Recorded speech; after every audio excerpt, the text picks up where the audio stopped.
OK, Histoire du Canada! What's up? On est live. Bon, pas vraiment, là, je mets la vidéo. Anyways, aujourd'hui, la vidéo est basée sur de discuter par rapport à les causes de la guerre de 1812.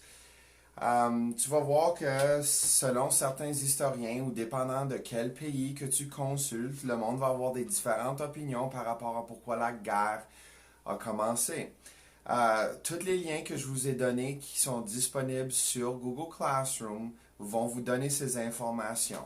Mais ce que j'ai fait pour vous, c'est qu'en forme point, j'ai préparé quelques raisons ou faits historiques qui sont globalement partagés par rapport à la cause de la guerre de 1812.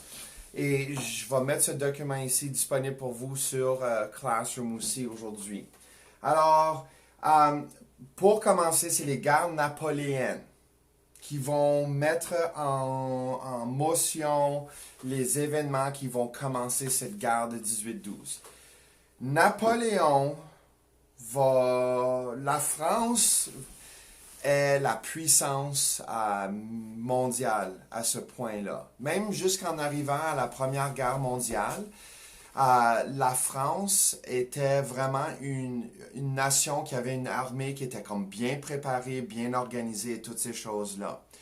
On croit que la raison qu'on a tellement, qu'on a tombé si tant vite lors de la Seconde Guerre mondiale, c'était que ils étaient comme complètement épuisés de la guerre des tranchées, de la Première Guerre mondiale et tout ça, et qu'ils avaient comme peur de vouloir ou ils ne voulaient pas s'impliquer dans une autre guerre qui allait être mondiale comme ceci. Alors, allons retourner quelques centaines d'années. Vous allez voir que Napoléon, après la Révolution française et quand Louis XVI et Marie-Antoinette sont éliminés, lui va vraiment devenir comme le prochain roi empereur de la France. Et comme les nazis, quand il va attaquer la Russie, il va l'attaquer l'hiver, comme qu'ils ont fait à Stalingrad. Et ça va vite venir à leur chute. La raison pour cela, c'est que le monde russe, comme le monde canadien, sont très bien organisés et préparés pour se battre dans des conditions hivernales.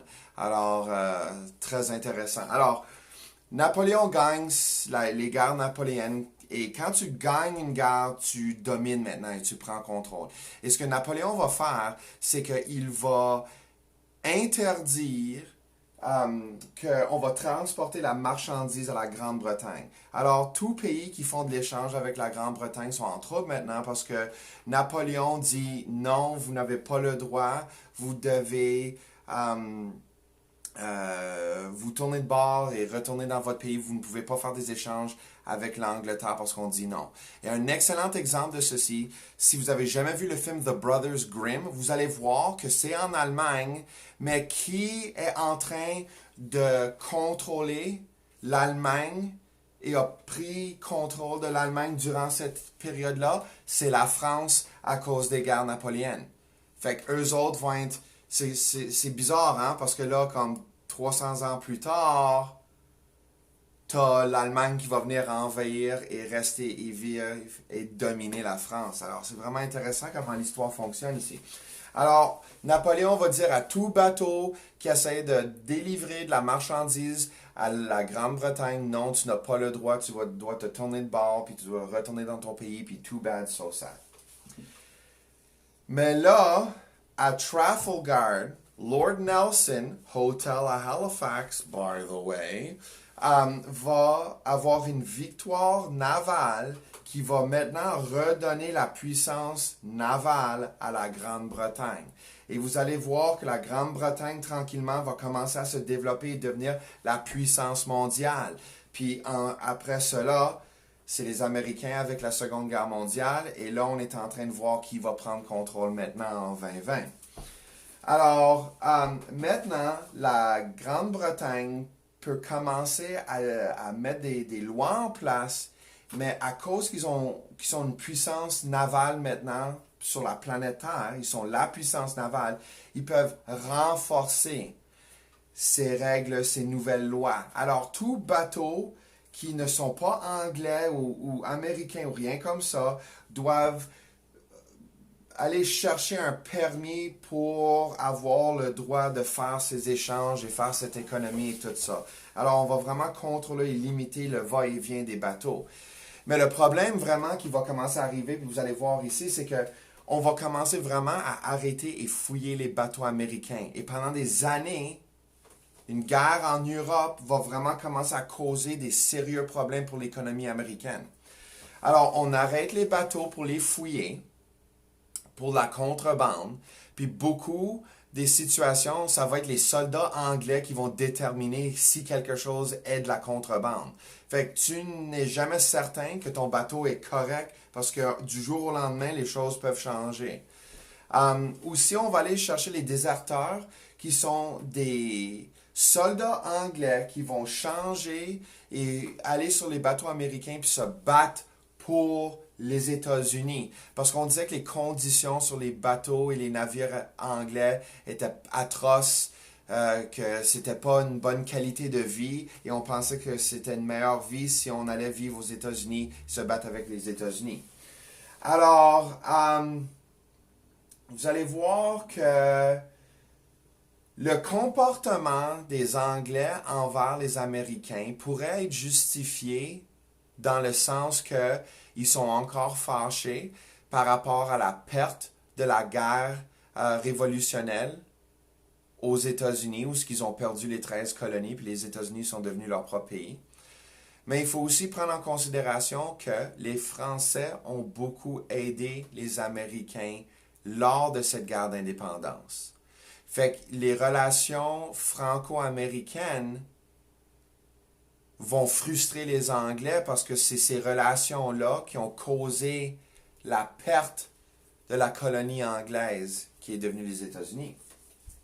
Mais ça, c'est une opinion ici.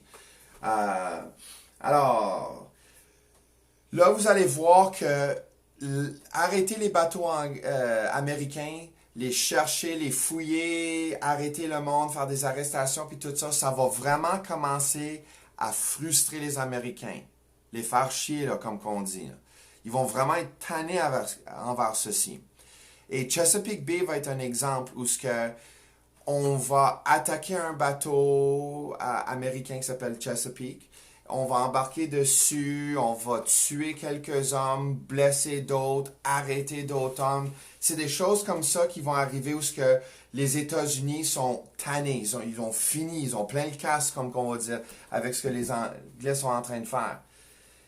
Mais, puis c'est toujours ironique, ceci arrive tout le temps en histoire. Un nouveau gouvernement va être mis en place en Angleterre et Lord Liverpool va décider, OK, il faut mettre fin à ce stupide de blocus, puis arrêter les bateaux, les fouiller, puis plein de cochonneries comme ça. Il faut qu'on arrête ça. Mais sa décision est prise la journée avant que les États-Unis vont déclarer la guerre officiellement contre la Grande-Bretagne. Et le message n'arrive pas à temps. Cette guerre aurait pu être évitée. Mais James Madison, qui est le président américain, lui, va croire que c'est quand même une excellente opportunité d'avoir une guerre parce qu'il croit que le Canada sera un territoire faible et facile à conquérir et à prendre de la Grande-Bretagne. Et une des raisons, c'est que les Américains croient que les Canadiens sont frustrés comme eux avec la Grande-Bretagne et seraient prêts à céder le territoire et à accepter qu'on a envahi le territoire britannique pour le libérer de la Grande-Bretagne. Mais le problème est que le Canada et les Canadiens ne partagent pas cette opinion. Vous allez voir que notre révolution est très tranquille. Alors, James Madison va recevoir l'appui de son Sénat. Ils vont dire « Let's go, Babino », puis ils vont aller en guerre. Eux autres croient que le Haut-Canada, c'est la meilleure place à attaquer parce qu'il dit que les maritimes sont fortifiés par la flotte navale anglaise. Et je crois ça. Regarde, tu as la citadelle qui est là. Tu as le havre d'Halifax qui est là, qui veut dire qu'il y a une flotte navale anglaise qui se retrouve dans le havre d'Halifax. vous allez voir qu'il y avait une façon de communiquer. Si tu vas à la citadelle, vous allez voir qu'il y a des mâts qui sont là pour mettre les voiles. Mais les mâts étaient utilisés pour mettre des combinaisons de drapeaux afin de communiquer avec les bateaux. Mais c'est comme dans Lord of the Rings et Mulan, parce que je regarde beaucoup de Disney+. Mulan, ils vont allumer des feux sur le mur et les feux vont continuer à s'allumer, puis là, tu peux envoyer un message très vite sur une longue distance. Lord of the Rings, ils ont fait la même chose. Ils vont faire la même chose à Halifax avec des codes, puis tout ça. Là, t'as Port-Royal, Louisbourg. On est super fortifié en Nouvelle-Écosse, l'île du Prince-Édouard, Nouveau-Brunswick. C'est très difficile de rentrer, attaquer ces endroits-là. La citadelle n'a jamais été attaquée, puis c'est une formation bastienne, qui veut dire que quand tu tombes dans le tranché, il n'y a aucun endroit où ce que tu peux te cacher, où ce qu'il n'y a pas un fusil qui peut viser sur toi. Il n'y a pas d'angle où ce que tu peux te cacher. Et Québec est incroyablement fortifié avec la forteresse Québec. Puis si vous allez sur l'encyclopédie canadienne, il y a un hyperlien par rapport si vous voulez avoir un petit peu plus d'informations sur la forteresse Québec. Alors, on pense qu'on va aller attaquer le Haut-Canada, mais le problème, c'est que Sir Isaac the Legend Brock est là. Et pendant 5 ans, lui est en train de fortifier puis préparer toutes les infrastructures et tout ça au Canada. Fait qu'il est prêt. Et l'autre chose, c'est qu'il y a une alliance qui a été mise en place avec les Premières Nations. Les Premières Nations, veut pas, connaissent le territoire mieux que n'importe qui d'autre. Et ont différentes façons d'aller en guerre. Fait que vous allez avoir comme deux forces, une force anglaise et une force des Premières Nations autochtones qui vont aller en guerre contre les États-Unis. Fait que ça, c'est tout pour aujourd'hui, mesdames et messieurs. On a parlé de ce que... Mais ce que je vous suggère de faire, c'est que... faisez un petit peu plus de recherche. Allez voir si vous pouvez peut-être pas trouver une information que j'ai peut-être manquée ou pas mentionnée. Et je mets une question et je veux que vous répondez à cette question dans les commentaires de ma publication sur Classroom. Puis pas de niaiserie non plus parce que je vais prendre un screenshot puis je vais envoyer le courriel à tes parents. OK? Fait que pas de niaisage, pas de taxage, pas de commentaires inappropriés. Parce que même si on n'est pas en salle de classe, je peux quand même vous disputer. OK? Mais vous êtes des excellents enfants, puis je pense pas que vous allez faire ça. Je peux vous faire confiance. OK? Demain, nous allons regarder à les armées qui ont été formées, puis leur rôle lors de la guerre de 1812. Vous allez voir, nous allons parler des Afro-Canadiens, Afro-Américains et les Premières Nations.